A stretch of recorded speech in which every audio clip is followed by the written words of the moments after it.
SL9च्या सर्व प्रेक्षकांना नमस्कार. आज येवला तालुक्याच्या दौऱ्यावरती महाराष्ट्राचे उपमुख्यमंत्री अजित पवार यांना वर्तमान फाउंडेशन संचलित कष्टकरी कामगार संघटना शालेय पोषण आहाराच्या कर्मचाऱ्यांच्या बाबतीत अनेक गंभीर प्रश्न असताना येवला तालुक्याच्या दौऱ्यावर असताना अजित पवार यांना कष्टकरी कामगार संघटनेचे राष्ट्रीय अध्यक्ष शरद लोकरे पाटील यांनी निवेदन दिले.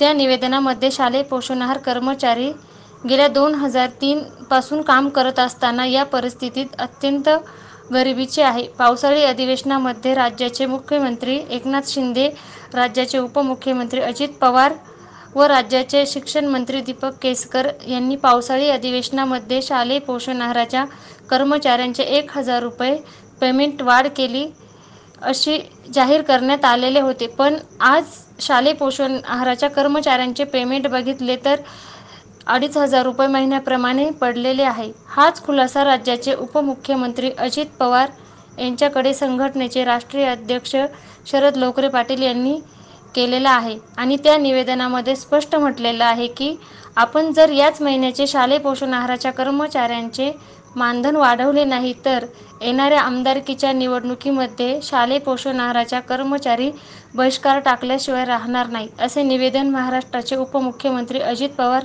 यांना देण्यात आले. तसेच गावातील अनेक राजकीय व शालेय व्यवस्थापन समितीचे अध्यक्ष आणि संचालक बॉडी शालेय पोषण आहाराच्या कर्मचाऱ्यांना विनाकारण कामावरून काढण्यात येते आणि विनाकारण शालेय पोषण आहाराच्या कर्मचाऱ्यांना धमकी देण्यात येते. यावरतीही उपमुख्यमंत्री यांना पत्रामध्ये सांगण्यात आलेले आहे की प्रशासनाच्या वतीने या शालेय व्यवस्थापन समिती व गावचे राजकीय लोक यांच्यापासून शालेय पोषण आहाराच्या कर्मचाऱ्यांना अनेक त्रास असतो. तो त्रास न होण्यासाठी काहीतरी समितीने व कुठल्या तरी अधिकारामध्ये शालेय पोषण आहाराच्या कर्मचाऱ्यांना न्याय द्या, असे कष्टकरी कामगार संघटनेचे अध्यक्ष शरद लोकरे पाटील यांनी निवेदनामध्ये म्हटलेले आहे. महाराष्ट्राचे उपमुख्यमंत्री अजितदादा पवार यांनी शरद लोकरे पाटील यांना शब्द दिलेला आहे.